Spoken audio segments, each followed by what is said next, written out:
Beautiful, amazing dua taught to us by Rasulullah sallallahu alayhi wasallam. Of course, there's a short one and there's a long one. Which one should I do? Alternate. One rak'ah you do this, one rak'ah you do the other. Alhamdulillah, this way you keep your mind thinking. So the short one is Rabbi ghfirli, Rabbi ghfirli.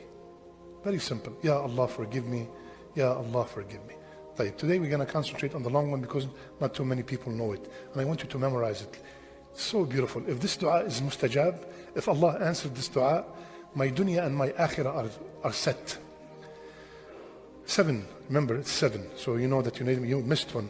Rabbi ghfirli, warhamni, wahdini, wajburni, wa'afini, warzuqni, warfa'ni.